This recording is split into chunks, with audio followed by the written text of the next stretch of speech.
Blake, if you could tour any space in the world, what would it be? I have to know if they're putting drugs in white cheddar popcorn, so I'm going to Smart Food. Welcome to the Church Gear Podcast, where we pull the tech out of the booth and onto the stage to share the most outlandish stories and hidden wisdom from the tech trenches. And now, here are your hosts. I'm your host, Blake Hodges, a man who would like to remind you that they really did put cocaine and coke back in the early 20th century. And I'm here with my co-host who does a bump of cocaine before every episode we record, Toby Walters. How do you think I make it through an hour sitting next to you, Blake? It makes sense why you don't, trim your nose hair, because you need something to buffer that cocaine a little bit. Toby, you know what's funny is as I was writing this, I was like, I'm not going to say I tore a bourbon place. I shouldn't open the pod talking about drugs, and I ended up in cocaine. We're definitely going to get some pushback on this episode, but, Just for the feds, Toby doesn't do cocaine. That you're aware of. He does meth. I mean, I did grow up next to a meth lab, and that's not an exaggeration. Literally next door growing up, there was a meth lab, and it was, 15 feet from my bedroom window. Can someone get, that explains a lot. No, can someone get us a photo of that? All right, Toby. Yeah, Southern California in the 80s was a different place. Dude, I'm so sick of this. Everyone always says that for drugs. They're like, it was the 80s, man. My mother-in-law, she doesn't listen. It's fine. We were in the pool this past summer. She's so straight-laced, works in a hospital. We said something about drugs, and she was like, it was the 80s. It was the 80s. We were like, what are you admitting to? Yeah. Well, going forward, so this wasn't built in the 80s, but in 2004, Willow Creek built their auditorium. And Todd, Elliott, and I got to visit just last week. And we got to tour the entire space with Dave Cook, their production head. And Blake, you've met Dave. I've met Dave so hard. Have we told our best Dave story on this podcast? No, I don't think we can. We'll have to hold it for when Dave actually joins us on the podcast. But we're talking about Enneagram numbers. I don't think you'd be surprised that Dave said, I am an 8 and I have no wings. Dadgum. I know. So you're a lot like Dave Cook. Whoa. I think I have the strongest wing of anybody that I know that has a wing. I'm an 8, but I'm a wing 7 pretty hard. Yeah. That's why we get along. I can see some of that. So we got to tour the space, and Willow Creek is, I was joking, like, we should put out this tour and just call it Average Church in America. And because it's what a the slam on Willow Creek of that. No, it's a joke, Blake. Because it's like it's the furthest from the average church in America. Then how are the dum-dums going to understand? Because I just misunderstood. Very few people are as dumb as you, Blake. I have to remember that. So we certainly didn't tour every bit of Willow Creek. They estimate they have 1 million square feet on their campus. And so obviously, unless we had days to tour every space, but we toured the main production areas. Some of the most interesting things are like how the backstage and above the stage work.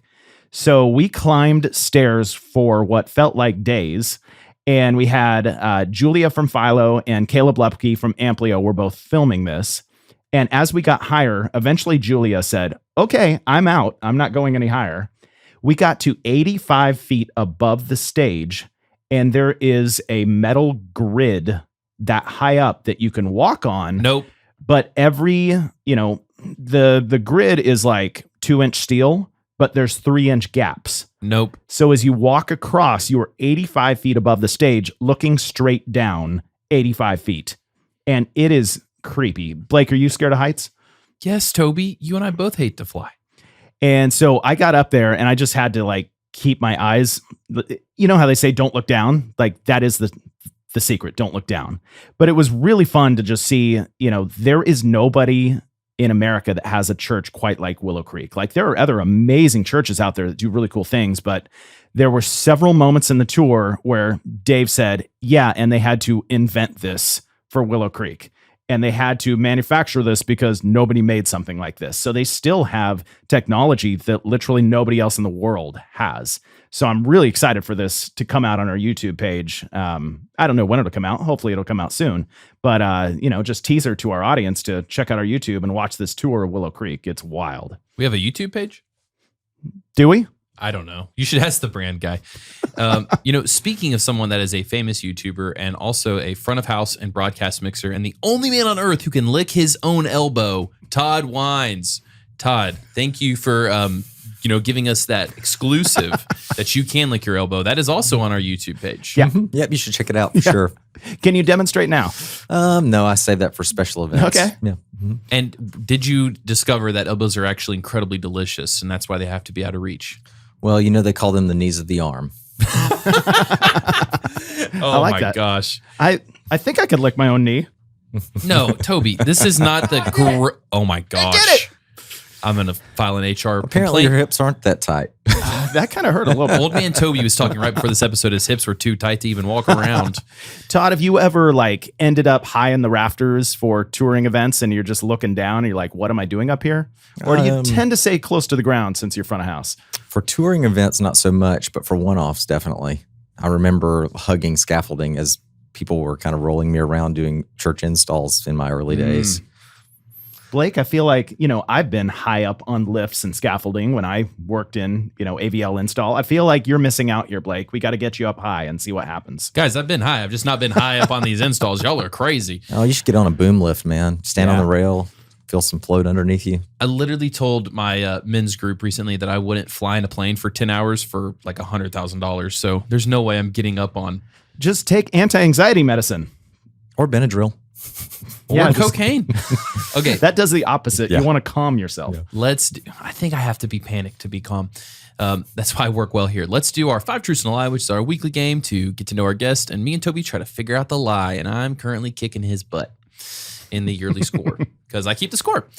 Number 1, I strive for audio excellence rather than audio perfection. If we knew his Enneagram number, this might help, but That you would. can't tell us now. We should ask that before. Yeah. Number 1, my first long-term touring gig. That's number 2, Blake. Number 2. I know counting is hard. Number 2, my first long-term touring gig was with Vince Gill. Do you know who Vince Gill is, He's Blake? Vince Vaughn's brother. Number 3, I was electrocuted while tying. Is this a bad time to tell y'all? I woke up in the middle of the night and couldn't sleep. It's been a bad night. Tying into a panel at a backwoods festival. What's a backwoods festival? Is that like a hillbilly thing? I think so, probably. How have I not been invited? Number 4, my wife and I have been married for 20 years. Okay.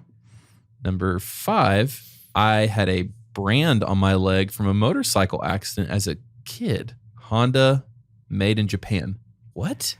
Like a tattoo? Like he got branded? Now, is that he got a motorcycle accident and has the scar to prove it? Or he tattooed the results? I don't know. I was thinking he fell on the brand so hard. I don't know. That one doesn't make sense. We'll find out. Number 6, I have taught practicums for Yamaha Pro Audio and the United States Air Force. What would you teach the Air Force for audio? Like sonar?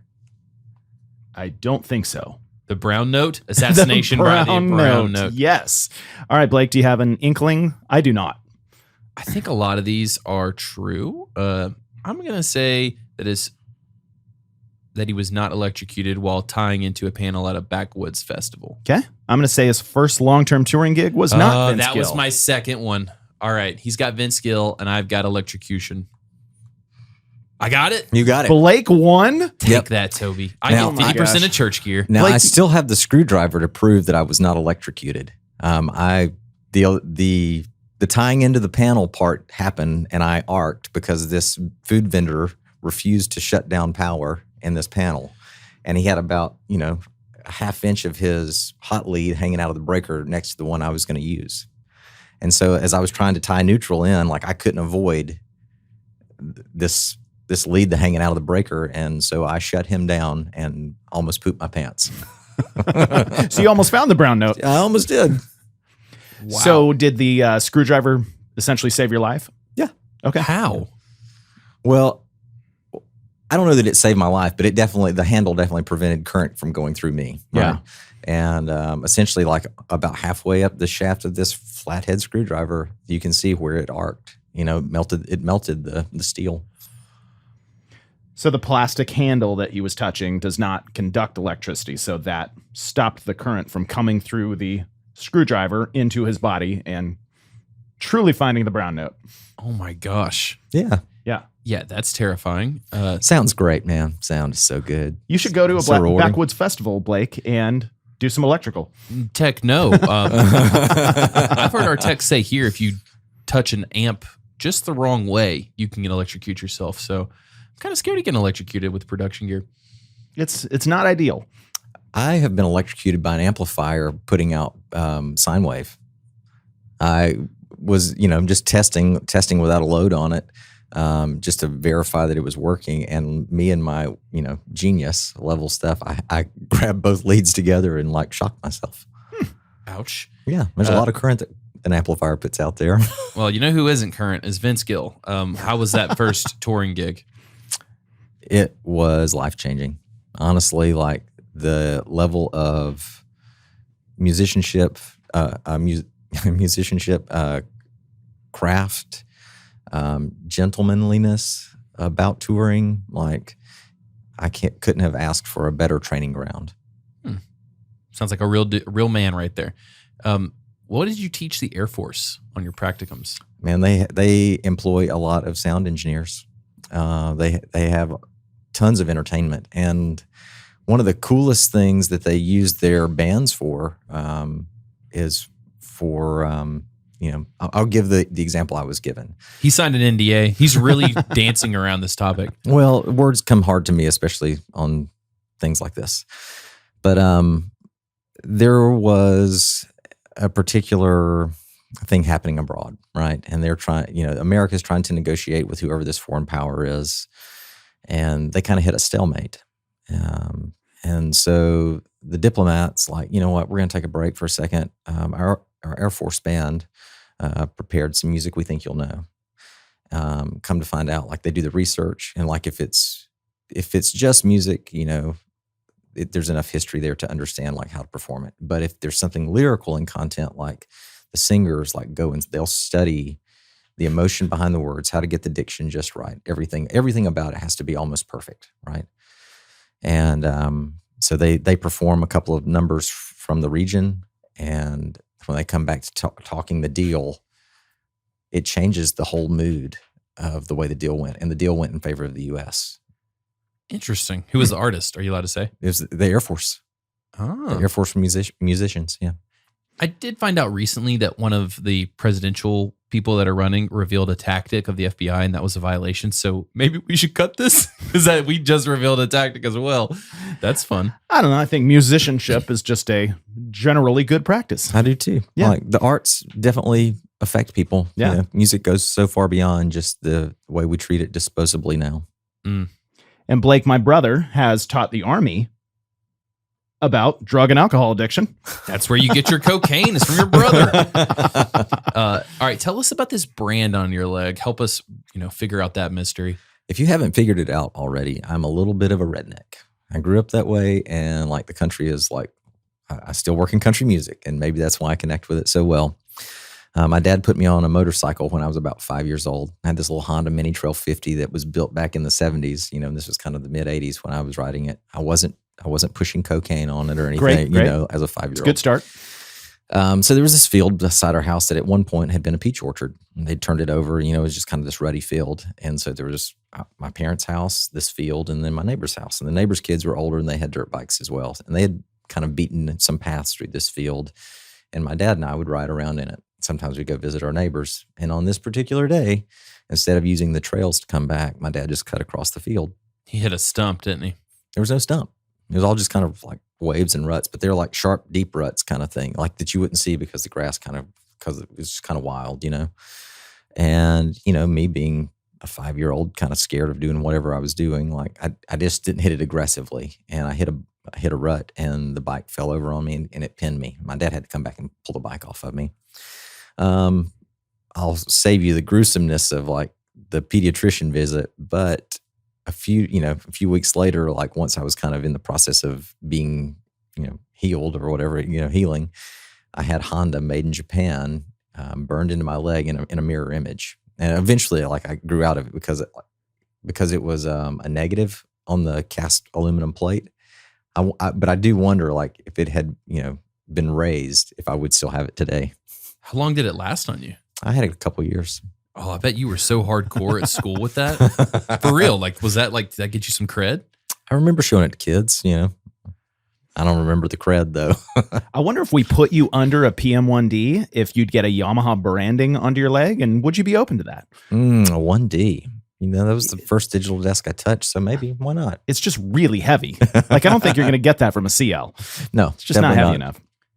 And so for Blake and other listeners, Blake, you've been married, is it 6 years now? 7 years. 7 years. So to make it to 20, do you have any wise advice?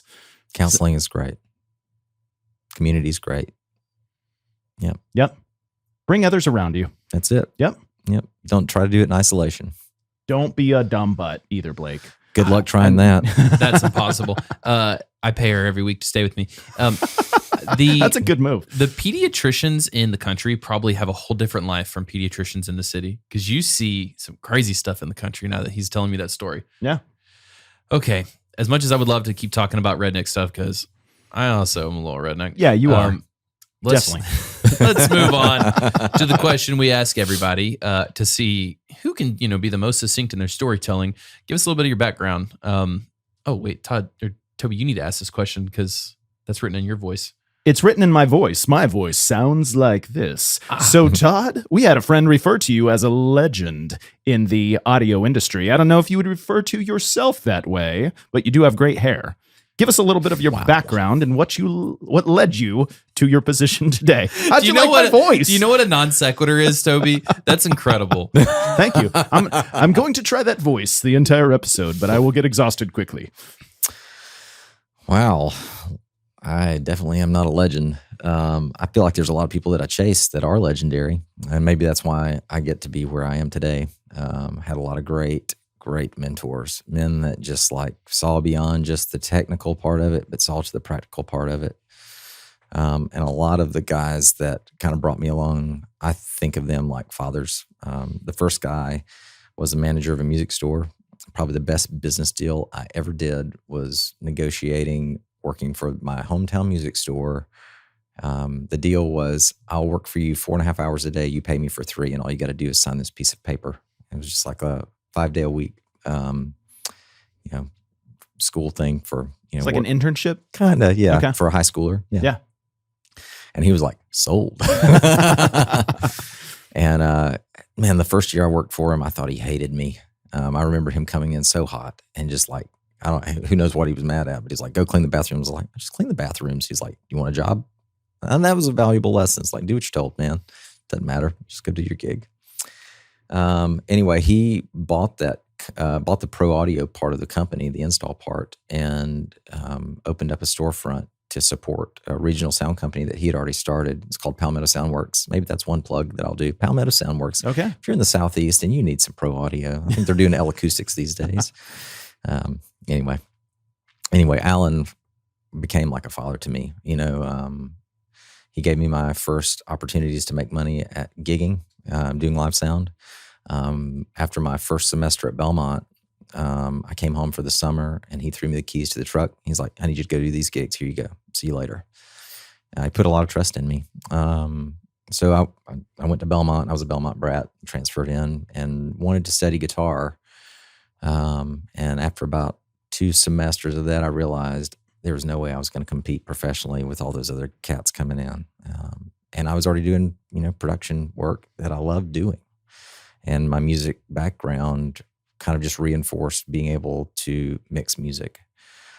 So I rolled with it. And I really feel like it was the blessing of the Lord navigating me through all of that. I met my wife at Belmont, but started freelancing around Nashville, around town. And I met Vince Gill's production manager on a random like songwriter benefit night kind of thing. And we did that gig and spent like 3 or 4 hours of not doing anything. Like we loaded in and we just kind of had to wait. There was no point in leaving. And so we just talked and got to know each other. CRS Showcase came around and he requested that the vendor send me out. So we swapped info there. And then like I in my mind, I think it was probably 2 or 3 weeks later, he called me up and said, hey, you want to go look at a console? And I was like, sure. It's when DigiDesign released D-Show. And so we're standing in the old Sound Image shop down on Cowan Street. And the guys that were working for DigiDesign Live Sound then were standing around. Everett from Sound Image was there. And everybody kind of went around the circle and introduced themselves. And Hugh, Vince's PM and front of house mixer introduced me, and this is Todd, and he's going to go on the road with me if you want. And that's kind of how it happened. It was like, wow, okay, So I went home and talked to my wife, and that was kind of the foot in the door. And he was honestly the first person to throw my name in the hat to go mix and act. The first gig that I mixed full time on the road was Kelly Pickler, and that's because of him as well. So, and then everything else has just been kind of one foot in front of the other. Opportunity, relationships, prayerful consideration. It's kind of like you focused on your craft, and then you were just there. Yeah. And there were a lot of days that it's show up regardless of pay. It's show up with a great attitude. Think about who you're serving. What are you really after here? So, Did you get to meet Vince Vaughn after hanging out with his brother Vince Gill? I didn't. Well, that sounds like a scam. Blake, I'd like to make an agreement with you that you will work full time, but I will pay you for 3.5 hours a day. Dude, that'd be great. I'm currently getting paid nothing. This is awesome. See, Upgrade. You're getting a raise already. Yeah. All right, I will do the next question back in my voice. Oh no, this is a bit now. All right, Todd. So recently you've been running front of house for Miranda Lambert, and you were involved in a residency in Vegas. And I feel like a lot of our audience might think, oh, that's an ultimate life goal. I'd like to mix front of house at a residency in Vegas. Is it as glamorous as it sounds? How'd I do with that, Blake? Do you still like my voice? You gave up midway through, and then you came back at the end. Like you gotta commit, Toby. If you're gonna do a voice, you're gonna do an impression. You gotta do it bigly. Sounds like you're shooting for your residency in Vegas. A little bit. Oh man, there's great things about it. Like you're stuck in Vegas, which for some people may be good, and for others it may not be so great. I would survive 3 days. It would be the best 3 days of my life, and then you would be dead dead as a doornail. I mean, you would discover the all-you-can-eat buffets, and that would be the end. It'd be like death by gluttony, first ever, record. Man, there's so much good food there. There's so much good food in Vegas, and none of them have buffets. So what? Were you in a theater? Yeah, Like, we were in where a were you theater. at? We were at Planet Hollywood. Well, we started out at what was called Planet Hollywood. I think it changed names 2 or 3 times while we were there. But there's a level of consistency that you just can't quite get on the road. The band feels that. The techs feel that. Engineers feel that. Everything just kind of sits in its place and has its mark. And so there's just a level of refinement that you kind of get to, which is, it's really, that's probably the most rewarding part. The food can be really great. We didn't have to stay in a casino. We stayed off the strip at a place that has, it was a hotel, but it's more like apartment living. So I was able to cook for myself most days. And I drove out there about half the time we stayed. So we'd do a 3-week stint. We did that 6 times. And so I would drive across the country, take 2 days to do it. But having the freedom to go around Southern Nevada, was incredible. That's the part that's rewarding, like going to Zion and going to Hoover Dam. I know it sounds crazy, but it's a lot of fun. Red Rocks, and being able to not be stuck on the strip eating buffets, but hitting some great Thai joints, some great Chinese food.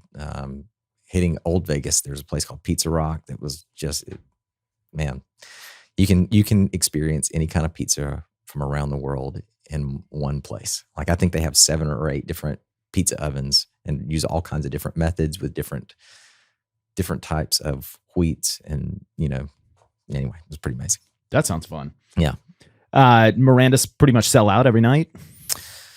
No. Like the longer we were there, the more it dwindled. But I think we also saw competition come in.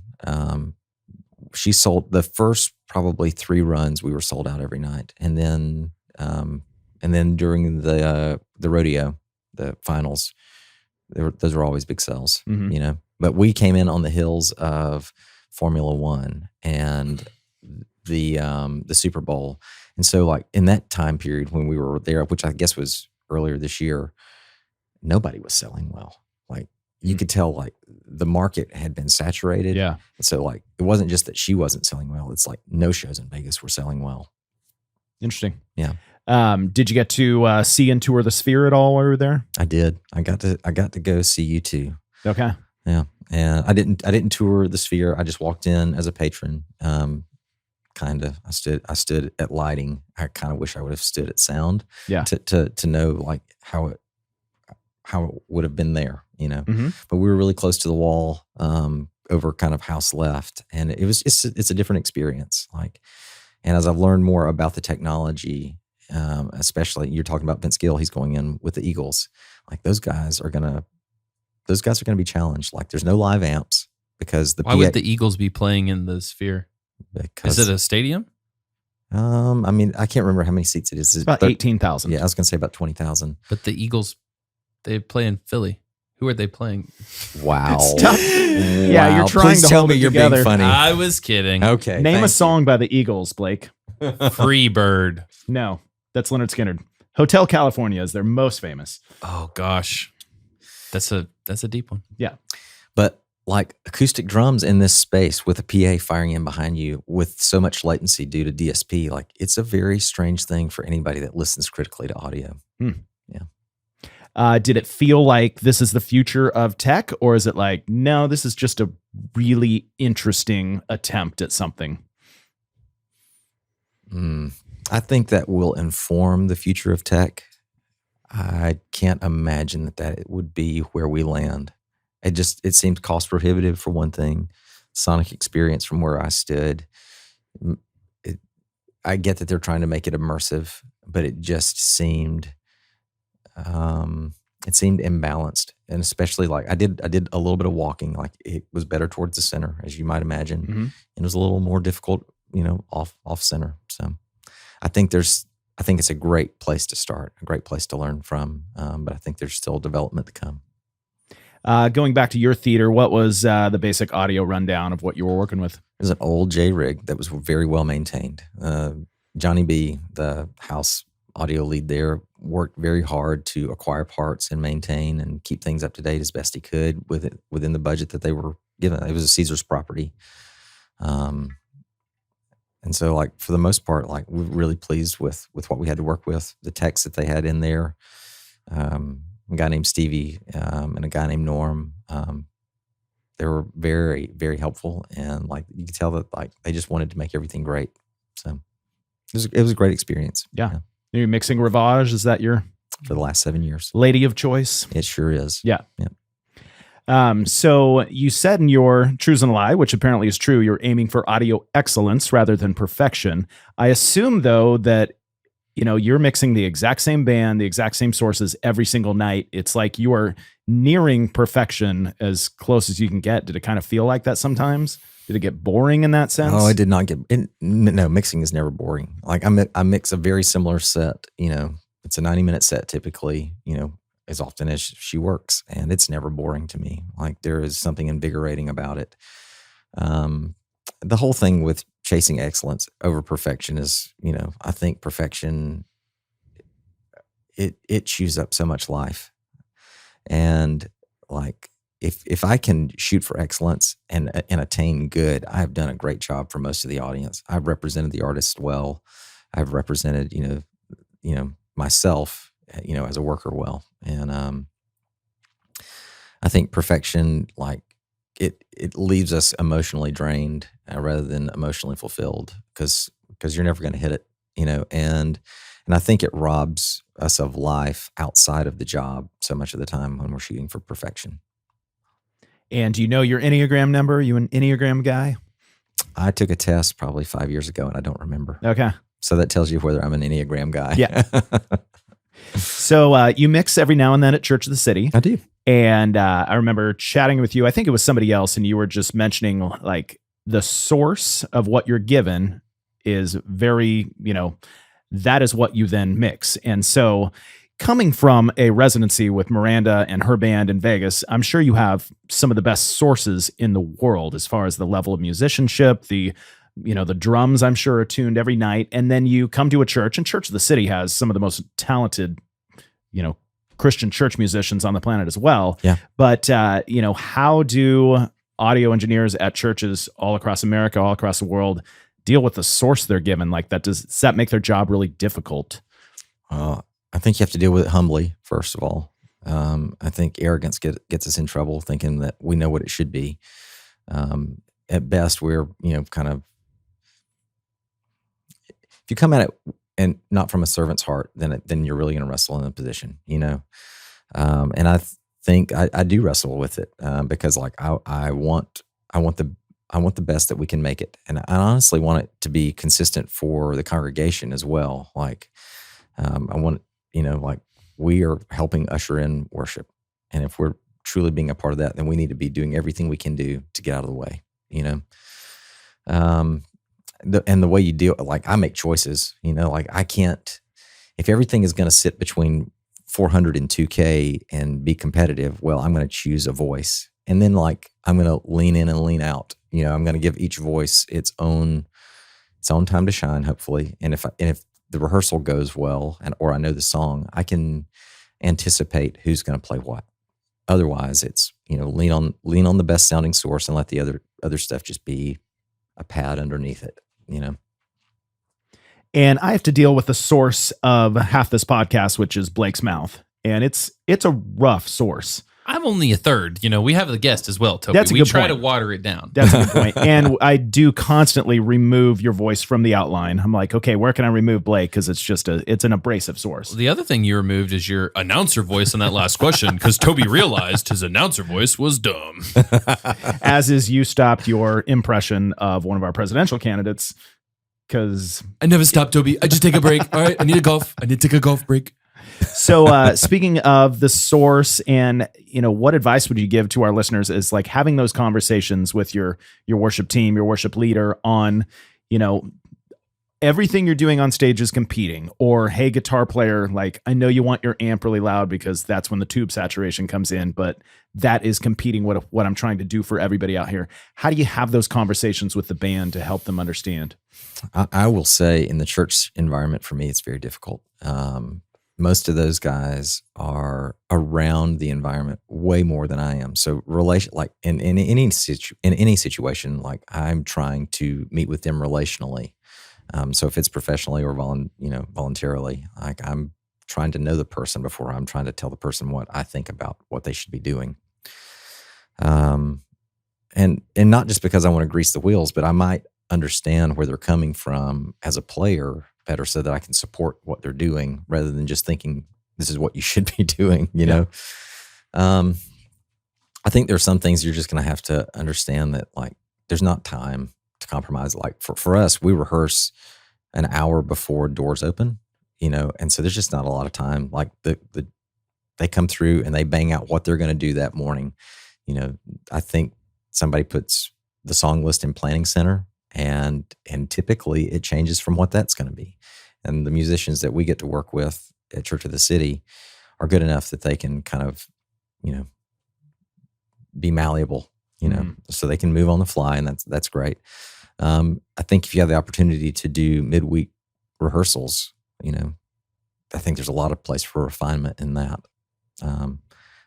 Anyway, yeah, I think establishing a relationship with the players is the first place you have to go before there's trust built with what you're doing as a mixer for you to speak into what they're doing as a player. So I'm sure there are, best practices, worst practices. If you are in rehearsal and you have an hour before service and something is just wrong, will you just hop on the talkback mic and just say like, hey guys, I know this isn't popular, but like it would really help if you do this and this. I know that's not an ideal time because you're trying to build relationship, but with limited time, how do you approach those conversations? Funny enough, and at Church of the City, there's two talkback systems, and everything's funneled through Monitor World. So the tech talkback does not hit the stage, right? It hits the monitor guy, and he has to relay it. Good luck, Jory. Exactly. So if there's something that's really problematic, I'll walk up on stage and like just address the person face to face, as humbly as I can. Hey man, can you help me out with this? Like this is what I'm experiencing. Typically I wouldn't ask this, but in this situation, it would be a great help. And usually it's met with, oh man, yeah, glad to help, Yeah. Yeah. Okay, Blake. So if you were my younger self, I'm trying to think the advice I would give you. If I was your younger self, so if I was you but younger? Yes. And I'm going back in time to advise you to, think of some things differently, make different choices so that future me doesn't have the results of, I would say the white cheddar popcorn, maybe cut back on that Step one? Sure. I'm still stuck on I'm your younger self. Yeah, let's cut back on the white cheddar popcorn. Maybe buy a little less bourbon. Invest earlier in life. Yeah. All those things. Stop rooting for the Commanders. Dude, I wish. I'm a loyal person, that was given to me as a kid, and here I am. So Titus, my son, just got Madden on his Xbox, and he's really enjoying it. He said he and his buddy will sometimes just pick the worst teams as a joke game. And so he's like, like the Panthers and the Commanders. The pain. I just spent like $86 on a Commanders sweater for my wife. This is the things rough. we like. It is a psychological phenomenon, what we do for NFL teams. Yeah. So you're, when she puts on that Commanders sweatshirt, are you just like, oh, baby, you've never looked hotter? No, I'm like, you look like a loser, but so do I, because I got this Commander stuff on. Let's go to my dad's and watch him get really mad as we lose. So Todd, if you could go back in time to your younger self, what's some advice you would tell your younger self in regards to production? Because otherwise we open up a huge can of worms. Oh man, my younger. What if he just looked at you and said, I tell myself, never marry that girl? That'd be crazy. He'd probably tell himself, marry that girl sooner. She good for you. She was really good for me. She is really good for me. Yeah. I'm sorry, I got to think on this, but I remember early on thinking that I knew better than I do. There were a couple of conversations with either young audio guys or young musicians where I was really arrogant because opportunity had come my way. And I wish so badly I could go back to those moments and be like, I wish, first of all, I wouldn't have done it or said what I said, because it's just kind of uncalled for. But more so, I wish I would have said to young Todd, hey, man, you don't know it all. Like, this is all, art is in the eye of the beholder, for one, and two, like, kind of be open to what people are creating artistically and not try to force everything down this small little, no peripheral view kind of thing that you have going on. So, yeah, I think it's amazing how I'm sure there's a specific quote around this, but like, the wiser I get, the less I know. Yeah. The less I know, the wiser I get. Like, it's just true. The older you get and you're like, oh, wow, my younger self thought I knew everything. And it's just not true. It's just not true. Yeah. Sorry, Blake. Sorry to inform you. I think this is a common theme. When you're young, you just think you know everything. I'm waiting to find out that I don't know everything, but I just keep knowing all of it, It just keeps working out. Yeah, I was wondering if that started to settle in yet, or if you're like, nope, I'm still young enough that I think I know everything. I recently wrote down a quote from myself to myself. I was like, I wonder if we get wiser as we get older, or if we just start confusing arrogance with wisdom as we age. So you said yourself to yourself. So is that like the royal we?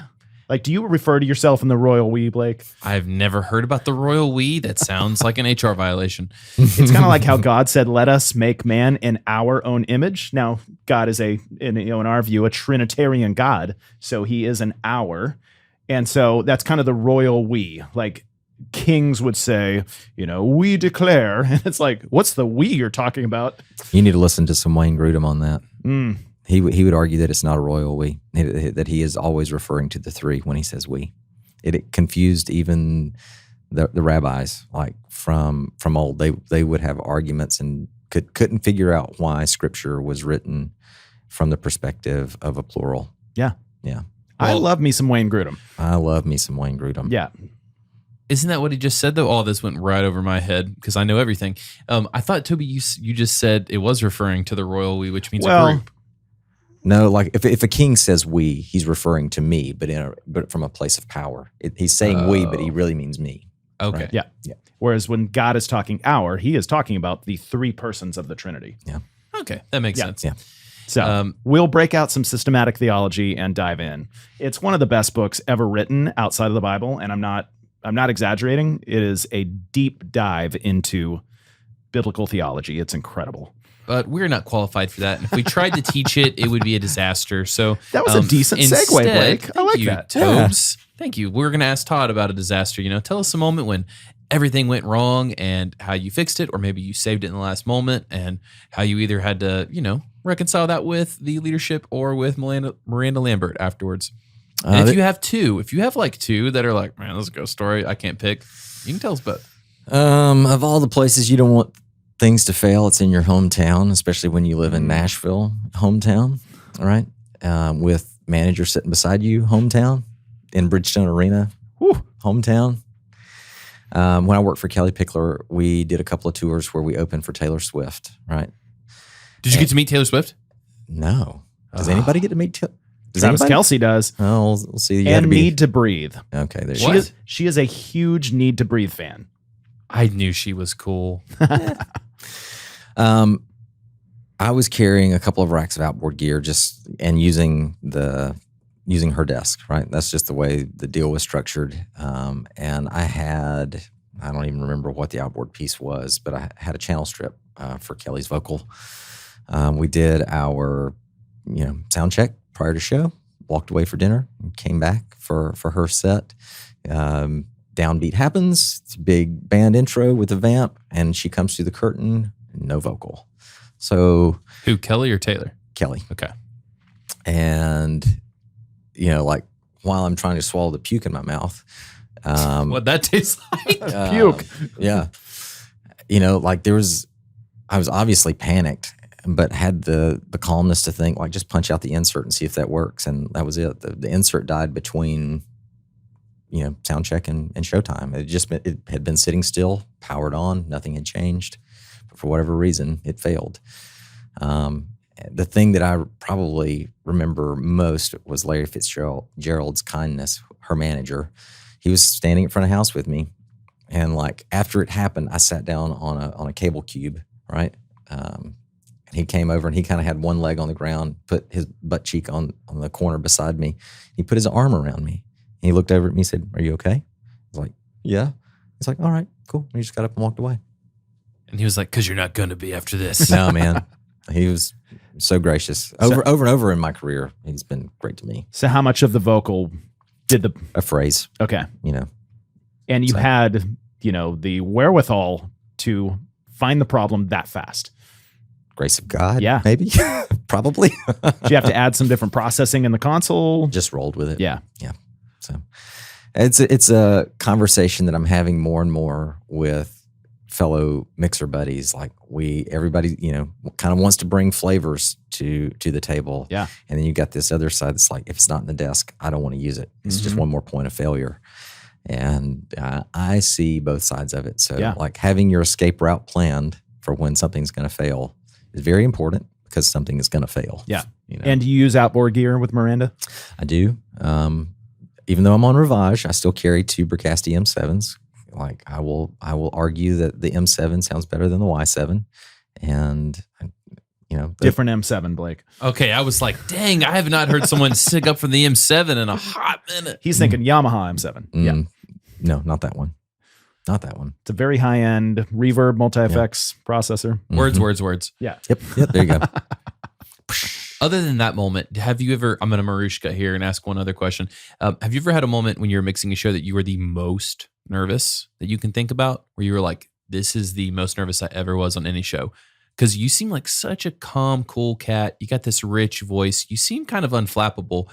And I'm like, I wonder if he was ever just Flapped. Yeah. Yeah. Did you ever get flapped? Oh man, I think it happens all the time. I think if I walk out, like there's almost like this window, like the perfect window. Did I get my checklist done before the show? I've kind of got a routine, which it's not because of like luck or anything like that. It's just, it makes me feel ready, if that makes sense. So a lot of times I'll go through and mark up a set list. I do it for every show. It's dumb. I'm writing the same things that I wrote the last time, most likely. But there's something about thinking through the steps that I'm going to go through, hitting the solos that I know I have to hit, hitting the features that I want to get in there, thinking about the BGV that's going to be featured on this, one song, whatever. I try to have it be part of my routine that like I read scripture between dinner and, showtime. And if I don't hit all those marks, that kind of like, it unsettles me. If I walk out the front of the house and have to wait too long, I start thinking about things and that kind of unsettles me, I remember, I can't remember what festival it was, But in a changeover, somebody pulled power front of house, and it shut my world down. Despite having a few things on UPS, it really made me rethink like how important a UPS is and what things should be on a UPS. Yeah. Anyway. Yeah, you almost sound like an airline pilot. They've got their checklist. Now, obviously, people are going to die if something goes wrong, or could die. Yeah.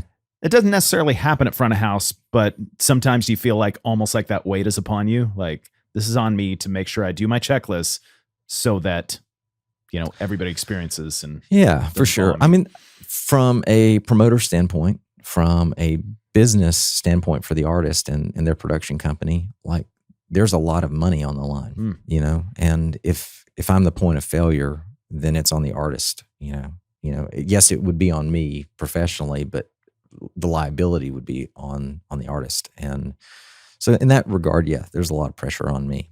Everything is a bottleneck through front of house, right?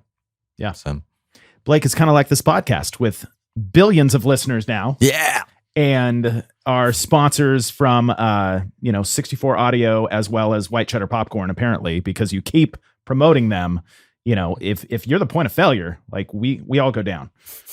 No, I think that's like a title. Like, I'm the point of failure. It's not if. Todd, it sounds like you really, should have saved your checklist as your tech takeaway, because now you're going to have to pull another one out of your butt. Off of your elbow that you just freshly licked. Yeah. His arm knee. His arm knee. Gracious. So is there anything you would, say to a room full of tech directors to kind of make their Sundays a little bit better? Tech directors. Man. Church production people,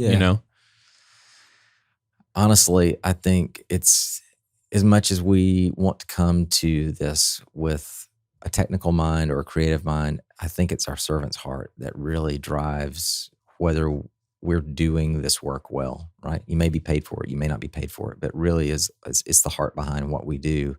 And I would argue even more so in a worship scenario, like are you worshiping when you're doing this? Or is it just a gig? And how are you doing this to serve yourself and your ego? Are you doing this to serve the people who are showing up? Hopefully it is fueling you. You're finding enjoyment, and there's a lot of life that can be given to the person who gets to push the faders and twist the knobs, right? But if it's just about me, then I feel like I'm missing the mark. If I'm not considering the audience or the congregation, if I feel like I'm not representing the vision of the artist, like I'm missing the mark, That's pretty good. That is pretty good. Good humbling moment right there. It's a wise man here. Todd, do you have any other wisdom you want to give us on plugs? Anything you want to shout out here? We were talking about Wayne Grudem earlier. He's got, or somebody's got, it's not a podcast, although it lives on a podcast platform. He's got lectures of him teaching that to his Scottsdale Bible Church family. And it's like, I don't know how many episodes there are, and the audio is not good. It gets better as it goes, but that's what I've been listening to for the last 3 or 4 months. And I mainly listen to it when I drive, but talk about things that illuminate scripture and are just drawing me ever more towards Jesus. And I have to argue towards God and Jesus and the Holy Spirit, them as one. So Wayne Grudem's teaching on systematic theology on podcast platform. Yeah. Do we search Wayne Grudem on? I think you can search Wayne Grudem or search systematic theology. Okay. Yeah.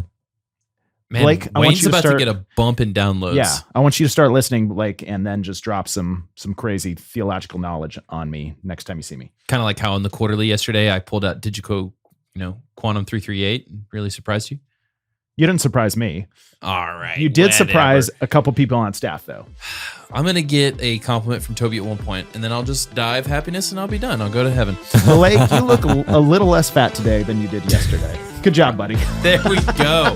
I will take it. And on that note, I think we're gonna roll out of here. Thanks for coming on the pod, Todd. Thanks for having me. I really appreciate it. Hey, listeners. We're introducing a segment called Church Tech Confessionals. This is a time for any church tech to anonymously confess the worst thing they've ever done in church production. Here's one now. when I was in college, I was volunteering for the church that I do work at now and love so very much.